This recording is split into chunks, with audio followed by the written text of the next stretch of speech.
السلام علیکم ورحمۃ اللہ۔ آج کی مختصر بات، آج کی آیا آف دا ڈے میں جو ایمفیسس دینے کی کوشش کی ہے وہ ہے جو آیت کا پہلا حصہ ہے کہ اللہ سبحانہ تعالیٰ فرماتے ہیں کہ آج کا دن وہ دن ہے جس دن سچوں کو ان کا سچ نفع دے گا۔ اگر ہم اپنے ارد گرد نظر دوڑائیں تو حال کی صورتحال یہی ہے کہ پچھلے 50 سال میں آپ دیکھیں گے کہ جھوٹ بولنے کا رواج اس قدر بڑھ گیا ہے۔ پہلے بھی موجود تھا، پہلے بھی جھوٹ سوسائٹی میں موجود تھا، لیکن آج جو جھوٹ کی جو فائنینشیل بینیفٹس ہیں وہ اتنے زیادہ بڑھ گئے ہیں کہ گاہے بگاہے چاہے مارکیٹ پلیس ہے، ہر شخص جھوٹ بول کے اپنا سودا بیچ رہا ہے۔ یعنی کہ جو مال خرید رہا ہے وہ بھی جھوٹ بول رہا ہے کہ میں پیسے وقت پہ دے دوں گا، جو مال بیچ رہا ہے وہ بھی جھوٹ بول رہا ہے، اس کے اندر جو کوالٹیز بتا رہا ہے سامان کے اندر وہ اس میں یقیناً موجود ہی نہیں ہے، سیمپل کچھ اور دکھایا جا رہا ہے اور مال کچھ اور ڈیلیور کیا جا رہا ہے۔ اسی طریقے سے رشتوں کے وقت جھوٹ بولا جا رہا ہے، لڑکے والے بھی جھوٹ بول رہے ہیں، لڑکی والے بھی جھوٹ بول رہے ہیں۔ اسی طریقے سے جو ہمارا جو یوٹیوب کے اوپر لوگ چینلز بنا رہے ہیں اس کے اندر وائرل ہونے کے لیے جھوٹ بول رہے ہیں، سنسنی پھیلا رہے ہیں، اخبار میں جھوٹ بولا جا رہا ہے، اور اس کے علاوہ جو نیوز میڈیا والے وہ جھوٹ بول رہے ہیں، اس کے علاوہ جو حکمران ہیں وہ بھی جھوٹ بول رہے ہیں، عوام بھی جھوٹ بول رہے ہیں۔ اور اب دیندار طبقے کو دیکھیں تو اس میں بھی کچھ ایسے افراد ہیں، میں بہت ہی کم مختصر لوگوں کی بات کر رہا ہوں، زیادہ تر ہو سکتا ہے بہت بہت اچھے ہوں، لیکن یہ کہ اس میں جعلی روایات گھڑ ہیں، اپنے اپنے فرقے کو اوپر لانے کے لیے اپنے اپنے بزرگوں کے بارے میں ایسی ایسی باتیں کرتے ہیں کہ جو شاید حقیقت میں موجود نہ ہوں ان کے اندر محاسن، یا شاید اگر وہ ان باتوں کو سن لیتے تو وہ ان باتوں کی نفی کرتے، ٹھیک ہے۔ اور اس کے علاوہ جو ہے وہ ایسے ایسے تہوار منائے جا رہے ہیں جن کا پہلے جو ہے وہ کوئی تصور بھی نہیں تھا، لیکن جو ہے وہ اس کو جھوٹ گڑے گئے ہیں اس کے لیے۔ اسی طرح کچھ مزاروں کے حوالے سے یا کچھ ایسی پریکٹسز اس میں کی جا رہی ہیں جس کے حوالے سے ان بزرگوں کو اگر پتہ چلتا کہ اس طریقے کا معاملہ کیا جا رہا ہے تو شدت سے اس کی وہ نفی کرتے ہیں، انکار کرتے ہیں۔ تو یہ سب کچھ جھوٹ کی حکمرانی ہو رہی ہے یہاں پر۔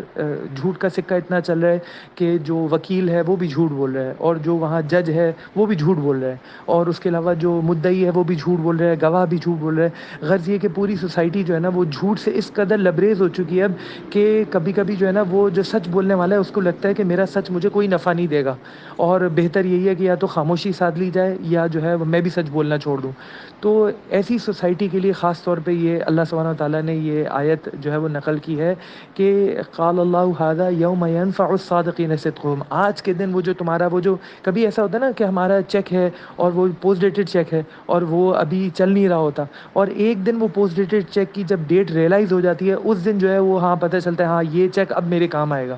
تو یہ ایسا رین چیک ہے جو کہ آپ سمجھے آپ ڈپازٹ کرتے جا رہے ہیں، آج آپ کو سچ بولنے پہ نقصان ہو رہا ہے، پھر سچ بولنے پھر نقصان ہو رہا ہے، پھر سچ بولنے پھر نقصان ہو رہا ہے، اور آپ کے دوست آپ کو سمجھا رہے ہیں یار تم کیوں سچ بول رہے ہو،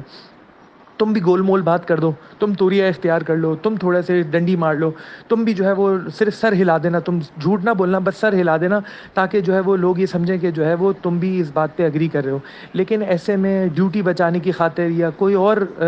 نیگیٹو کانسیکوینس بچانے کی خاطر آپ اگر جھوٹ بول دو گے تو الٹیمیٹلی آپ کو اس کا نفع یہاں تو نظر آ رہا ہے، لیکن قیامت کے دن آپ ان میں صدیقین میں شمار نہیں ہو رہے ہوگے۔ تو اللہ سبحانہ و تعالیٰ جو ہے وہ خاص طور پہ ان کے لیے کہہ رہے کہ جنہوں نے اس وقت سچ بولا جب سچ بولنا بہت مشکل تھا، آج ان کا سچ ان کو بہت فائدہ دے گا۔ تو اس میں اس ضمن میں ایک حدیث بھی ہے جو کہ بخاری اور مسلم میں آئی ہے، اور میں اس کا مفہوم بیان کرتا ہوں کہ حضرت عبداللہ بن مسعود رضی اللہ تعالیٰ عنہ سے روایت ہے کہ رسول اللہ صلی اللہ علیہ وسلم نے فرمایا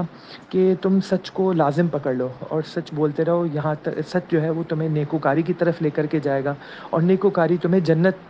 میں لے جائے گی، اور سچ بولتے رہو، سچ بولنے کی کوشش کرتے رہو یہاں تک کہ تمہارا نام صدیقین میں لکھ دیا جائے، اور جھوٹ کو لازم ترک کرو، جھوٹ سے بالکل اجتناب کرو، کیونکہ جھوٹ جو ہے وہ انسان کو فجور یا گمراہی کی طرف لے جاتا ہے، اور گمراہی جو ہے انسان کو جہنم کی طرف لے جاتی ہے،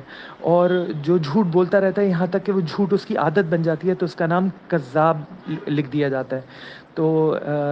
یہ ایک بہت ہی بڑی وعید ہے، اور یہ ہمارے لیے ایک لازم جو ہے نا وہ ایک ہدایت بھی ہے، اس کو حدیث آف دا ڈے میں اس کو نقل بھی کروں گا ریفرنس کے طور پہ۔ لیکن آپ یہ سمجھ لیں کہ آج کی جو اگر آیا آف دا ڈے کا ایک میسج ہے وہ یہی ہے کہ اگر آج آپ کو سچ بولنا فائدہ مند نہیں لگ رہا تو آپ اس کی فکر نہ کریں، آپ سچ پہ ڈٹے رہیں، جمے رہیں، آپ سچ بولتے رہیں۔ چاہے اس کا کوئی بھی دنیاوی نقصان آپ کو فیس کرنا پڑے، کیونکہ آخرت کے دن آپ کو اس کا بہت زیادہ نفع ہونے والا ہے، اور اتنا نفع ہونے والا ہے جو اس کے آگے ذکر کیا گیا ہے کہ اس میں